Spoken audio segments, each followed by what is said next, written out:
बिस्मिल्लाहिर्रहमानिर्रहीम अस्सलाम वालेकुम व्यूअर्स। आज की रेसिपी बहुत ही मज़े की बनने वाली है, बहुत ही मज़ेदार और फ्लेवरफुल सी। आज हम सूजी की कतली बनाएंगे। ये सूजी की कतली बनाना बहुत ही आसान है और इसे बनाते हुए कुछ टिप्स भी आपको दूंगी, जिससे आपको अगर नरम सूजी की कतली चाहिए तो आप नरम बना पाएंगे और थोड़ी कड़क चाहिए तो इससे कड़क भी बन जाएगी। तो रेसिपी को पूरा वॉच कीजिएगा। तो चलिए व्यूअर्स स्टार्ट करते हैं।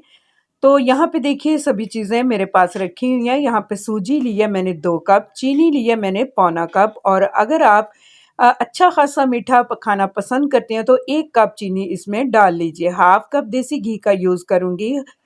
हाफ़ टी स्पून यहाँ पे इलायची पाउडर का यूज़ करेंगे और यहाँ पे मेरे पास है डेसिकेटेड कोकोनट 5 से 6 टेबलस्पून मैं इसका यूज़ करने वाली हूँ। थोड़े से कटे हुए बादाम भी इसमें डालेंगे, जिससे हमारी कतली बहुत ही ब्यूटीफुल सी दिखेगी।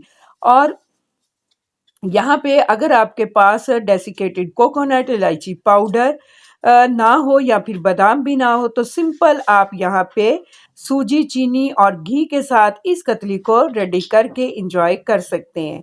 तो यहाँ पे देखिए व्यूअर्स, सबसे पहले हमें इस बर्तन को रेडी करना है जिसमें हमें कतली को जमा लेना है। तो यहाँ पे देखिए इस तरह से मेरे पास एक पिज़्ज़ा की ट्रे है, तो इसमें मैं इस कतली को जमाने वाली हूँ।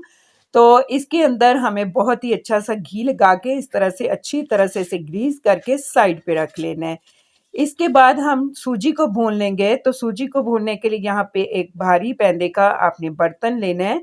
तो फ्लेम को लो पे लाते हुए यहाँ पे सूजी हम इसमें डाल देंगे और सूजी को 15 से 20 मिनट तक आपने लो फ्लेम पे भून लेना है, जब तक कि सूजी का थोड़ा सा कलर भी चेंज हो जाएगा और इसके अंदर जो भी नमी होगी वो भी अच्छे से खुश्क हो जाएगी। और जब सूजी बहुत ही अच्छे से भुन जाती है तो इसमें प्यारी सी खुशबू भी उठना स्टार्ट हो जाती है, तो वहीं पे आपने फ्लेम को बंद कर देना है। तो यहाँ पे देखिए व्यूअर्स, सूजी बहुत ही अच्छे से भुन चुकी है।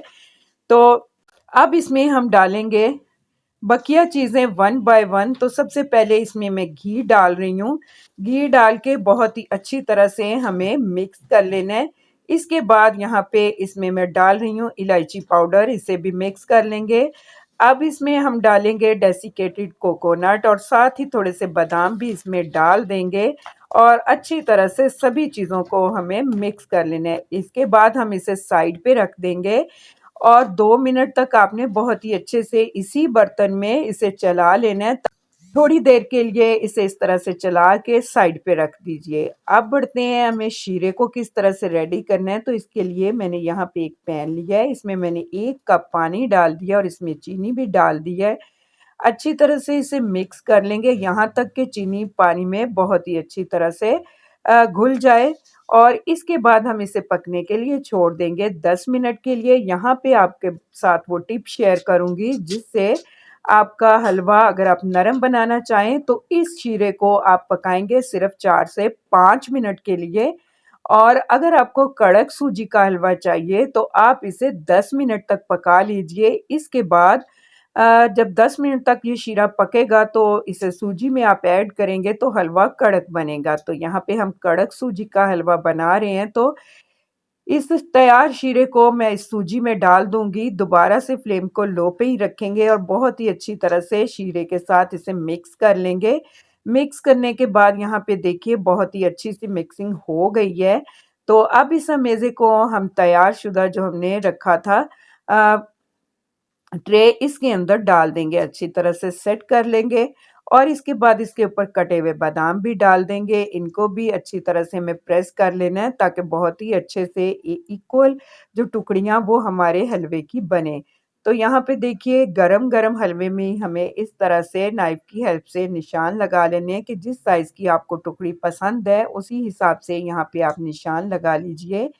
इसके बाद यहाँ पे इसे 1 से 2 घंटे के लिए, आजकल तो वैसे भी ठंड है तो बहुत जल्दी से ये हलवा जम जाएगा। तो इसकी टुकड़ियाँ हम निकाल लेंगे। देखिए बहुत ही मज़ेदार और बहुत ही फ्लेवरफुल सा हमारा सूजी का टुकड़ी हलवा रेडी टू सर्व है। उम्मीद करती हूँ आपको मेरी ये सिंपल सी सूजी की कतली की रेसिपी पसंद आएगी। रेसिपी पसंद आए तो इसे लाइक कीजिएगा और अगर आप मेरे चैनल पे नए हैं तो काइंडली मेरे चैनल को सब्सक्राइब भी कीजिएगा। मिलते हैं नेक्स्ट वीडियो में किसी अच्छी सी रेसिपी के साथ, तब तक के लिए अल्लाह हाफ़िज़।